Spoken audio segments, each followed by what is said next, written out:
quando falava da sua religião, falava dos seus cultos, falava dos seus ritos, falava da sua verdade, eles tinham um profundo orgulho daquilo.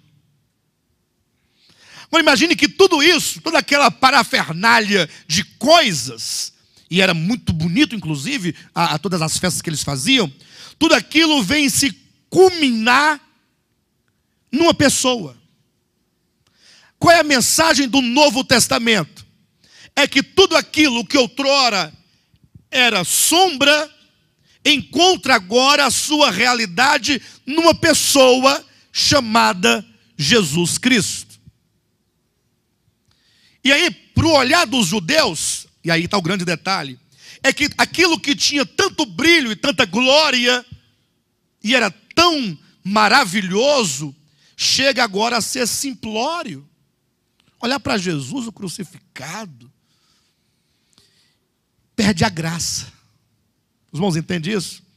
Chega a perder a graça. É lógico que eles se empolgavam inicialmente com Jesus, mas com o tempo, eles olhavam para o templo, passavam lá, via aquelas festas, os sacerdotes bem vestidos, os sumos sacerdotes com suas mitras, escrito na testa, santidade ao Senhor, aquelas roupas, aquelas músicas, aquelas danças, aqueles ritos. Aí ele passava indo para o culto, para a reunião da igreja, na casa do irmão fulano de tal, e pensando, lá tinha 10 irmãos sentados nos tocos, que não tinha essas cadeiras bonitas desse jeito naquele tempo, sentados naqueles bancos de pedra, lá.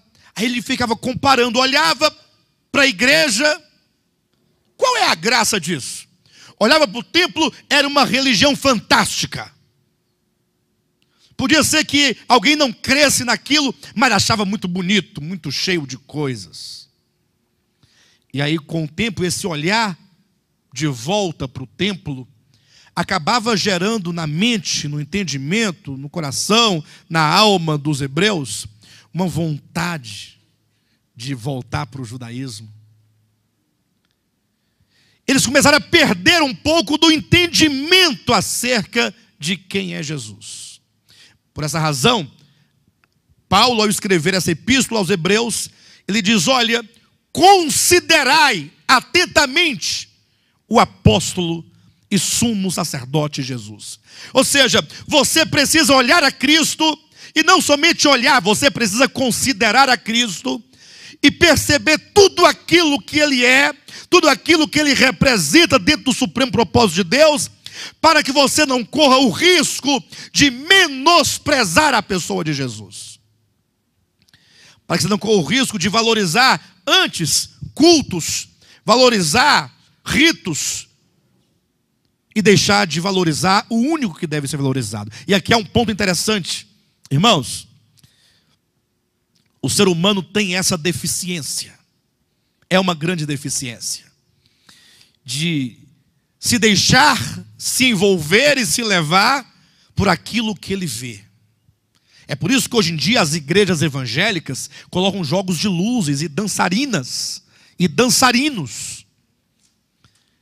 Para quê? Porque aquilo lá envolve e coloca bandas e cantores e tudo mais, para que as pessoas se vejam envolvidas.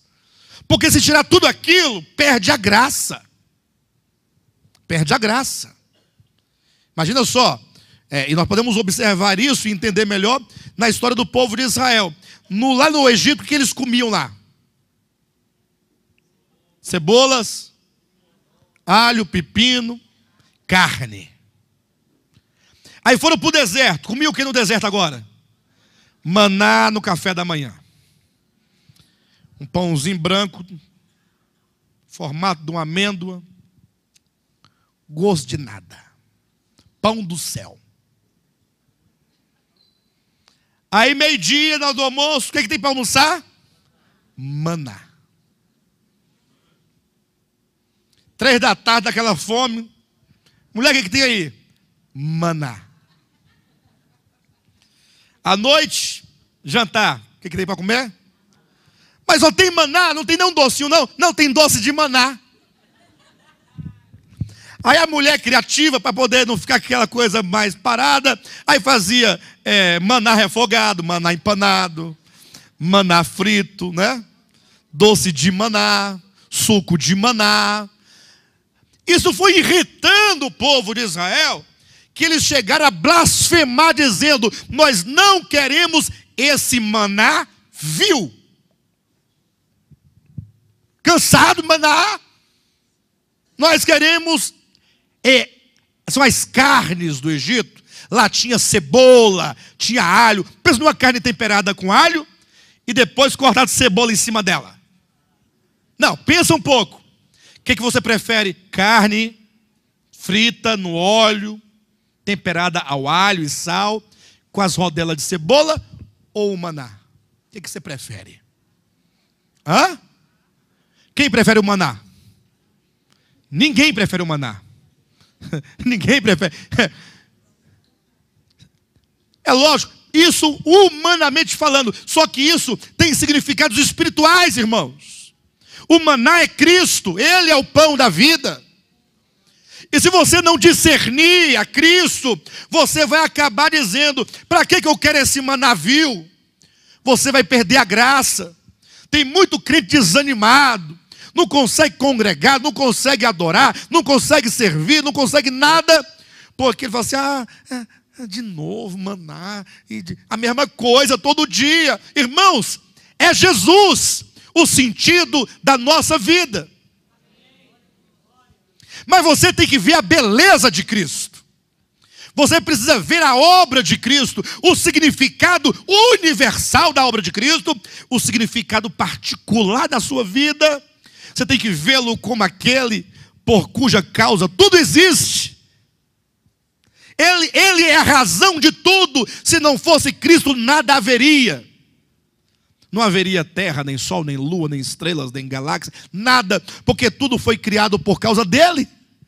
Tudo foi criado nele, por meio dele. Ele é tudo. Então você tem que decidir a sua vida cristã e decidir a sua fé nesta pessoa bendita.